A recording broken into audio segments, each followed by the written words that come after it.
मैं रोजा हूँ। और साइंस के मुताबिक जब आप रोजा रखते हैं तो ऑटोफेजी खराब डीएनए सेल्स को खत्म करती है, सोजिश कम होती है और कैंसर का माहौल कमजोर हो जाता है। जिस्म पुराने और खराब खलियों को तोड़कर निकाल देता है, मुदाफती निजाम नए खलिए बनाता है और सोजिश कम हो जाती है। ये अमल एंटी एजिंग, एंटी कैंसर और एंटी डिजीज है। जब आप 0 से 6 घंटे रोजा रखते हैं तो जिस्म सबसे पहले ग्लूकोज यानी शुगर इस्तेमाल करता है और इंसुलिन लेवल भी हाई रहता है। जब आप 8 से 12 घंटे रोजा रखते हैं तो इंसुलिन लेवल गिरना शुरू हो जाता है, फैट बर्निंग ऑन हो जाता है और ब्लड शुगर मुस्तहकम होने लगती है। 12 से 16 घंटे के रोजे में इंसुलिन रेजिस्टेंस कम हो जाती है, जिगर और मसल्स शुगर को सही इस्तेमाल करते हैं, चर्बी से तवानाई बनती है, शुगर से नहीं। रोजा डायबिटीज और टाइप 2 डायबिटीज को कंट्रोल करने का मजबूत जरिया है।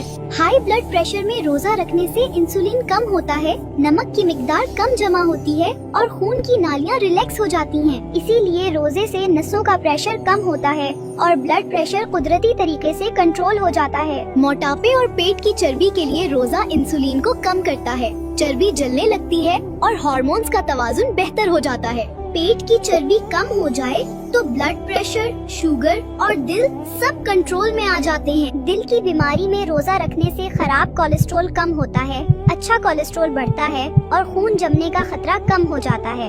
इसीलिए रोजे से हार्ट अटैक और फॉलेज का खतरा कम हो जाता है। स्ट्रेस, एंजाइटी और डिप्रेशन में रोजा कोर्टिसोल कम करता है, दिमाग का BDNF बढ़ाता है, दिमाग को सुकून मिलता है और जज्बात मुतवाजुन हो जाते हैं।